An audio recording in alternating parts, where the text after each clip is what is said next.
Mount Zion AME Church, Devon, is the oldest recorded African American church of any denomination on the entire main line. The cornerstone was laid October 1861. Well, my name is Bertha Jackman, and I'm the church historian here at Mount Zion AME Church, Devon. My name is Belly Bagbanon. I am the eldest son of Miss Bertha Jackman, and I am a high school history teacher and supporter of Mount Zion AME Church, Devon. Oh my goodness, it's been close to 55 years since I've been in here. Oh, beautiful. Dear God, I don't want to cry. You can if you want. Look at Mount Zion. It's just like I remember. They would have your Christmas and Easter programs, and I was always very proud to be able to get the piece, an Easter piece that you would learn and recite in front of the congregation. The Black churches played a big role in the social life of Black people in the different township, and all of them, actually, up and down the main line, really. It gave us a stability, somewhere to go, a place of belonging. If something happened to someone in the community where there was some form of discrimination, the adults would come and they'd meet at the church and try to find ways to resolve the issue, to support the person. The school fight was a organized, strategic, and pragmatic boycott by dozens of Black families whose children attended schools in the different Easttown School District. Mount Zion was the meeting place. That's why Mount Zion is on the National Register of Historic Places. It turned out to be a stepping stone, a training ground for the civil rights that happened in the 50s. Not only was the Berwyn school fight 22 years before the passing of Brown v. Board legislation, but it was also 16 years before the United Nations Declaration of Human Rights in 1948. It resonates not only regionally, not only nationally, but I would even argue globally to a certain extent.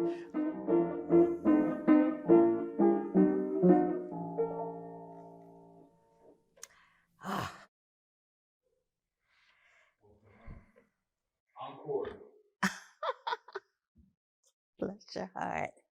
It's just the fact that you're standing here after 50-some years. Yeah.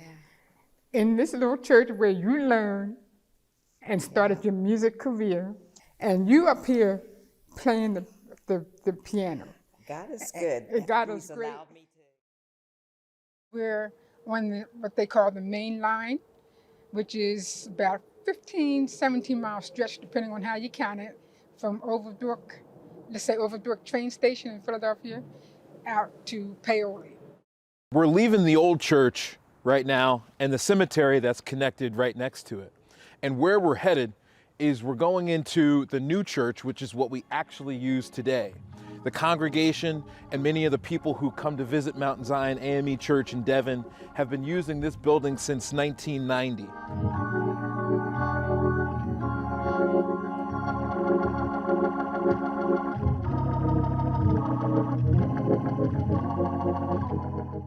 The old church, we're trying to preserve it and restore it so that maybe one day we can continue to use the building.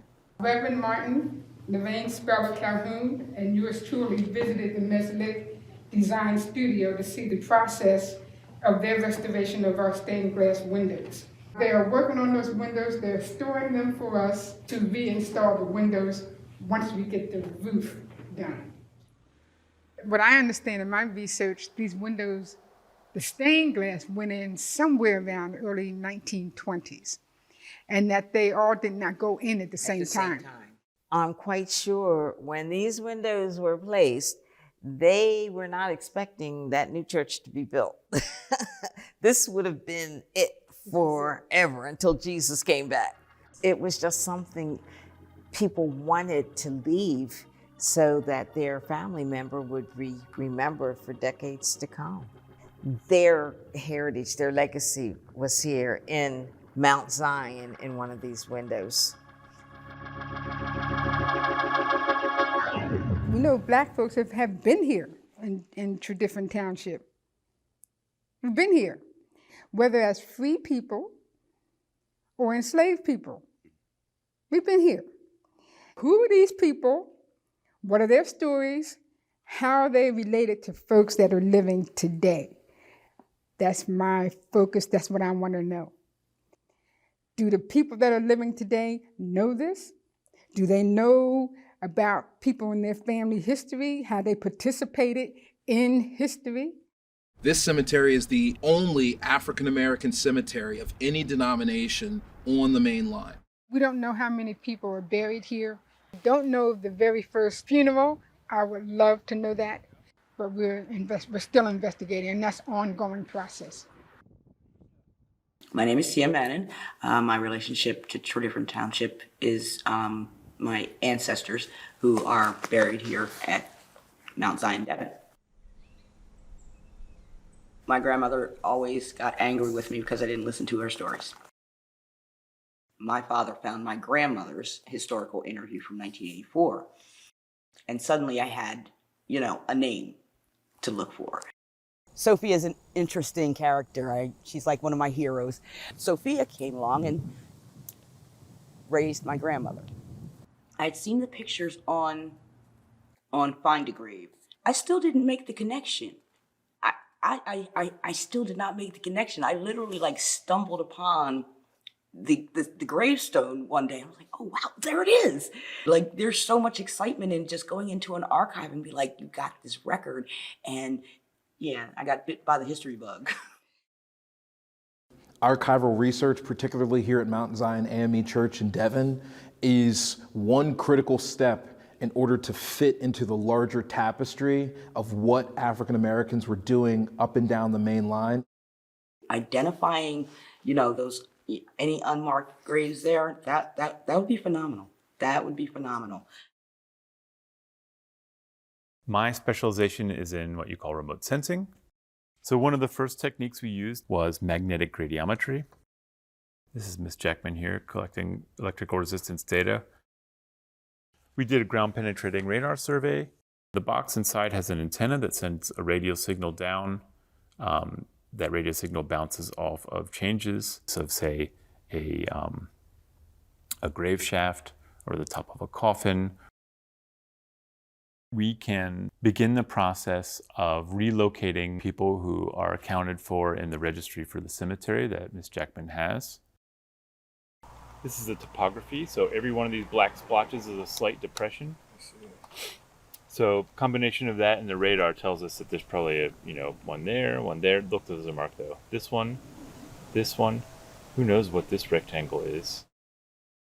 Could you contextualize the significance of seeing your ancestors' gravestones and the potential of unmarked graves here in this cemetery? Just to know who we came from, what their story was. What did they see? What did they come through? What jobs did they have? How did they live? It's so powerful, and these are the shoulders we stand on. That's why we need to tell these stories. There was a newspaper article talking about this church, and I don't have the exact quote in front of me, but they said, well, he predicts in a few short years, they're going to be forced out and the church will not exist within a few years, and that was in the early 70s. Guess what? This church, the congregation, and black folks on the main line are still here. I don't know how my mother walked her trouble down. I don't know how my father stood his ground. I don't know how my people survived slavery. I do remember, that's why I believe.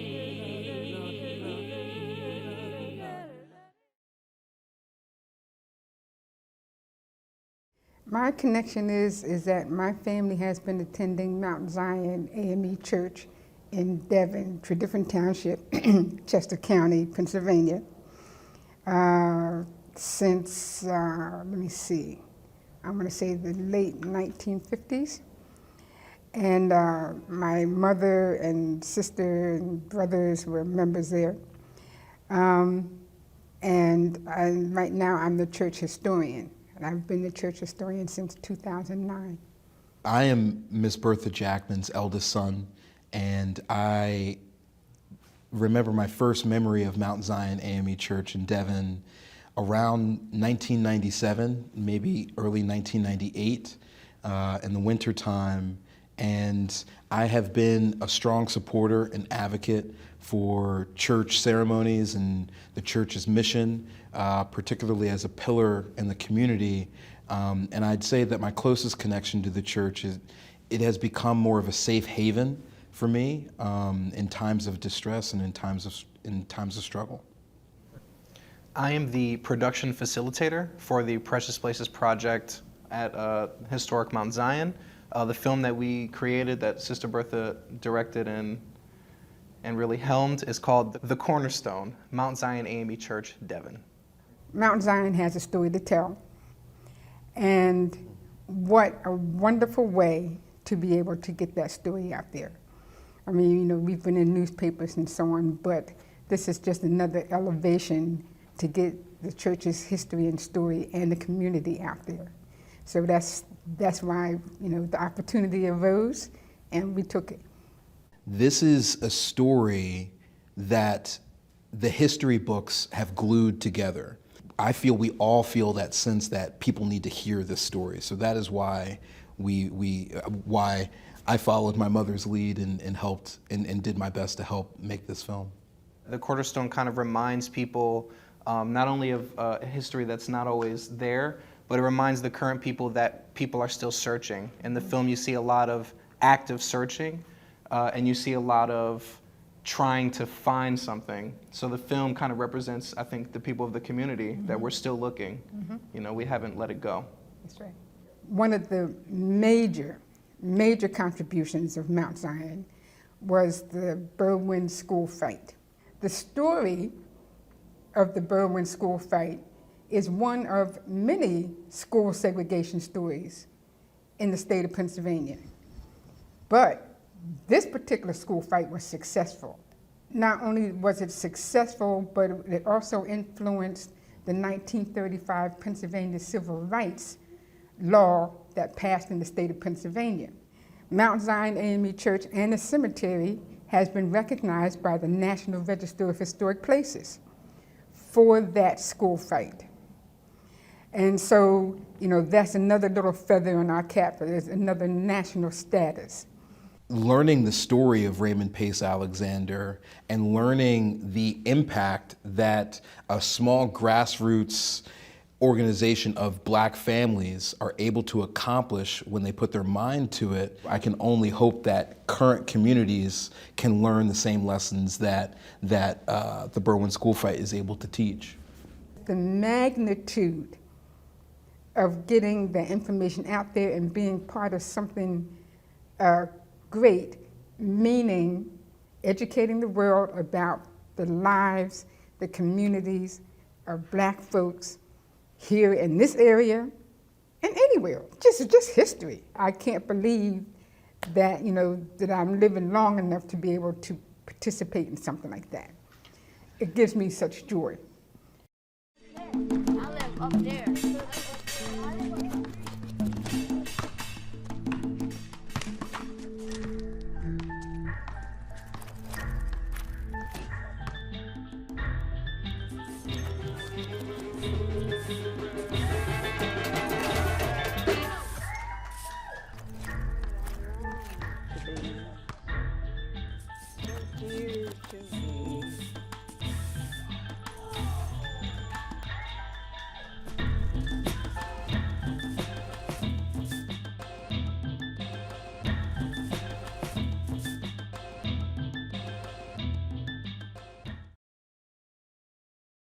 Major funding for this program was provided by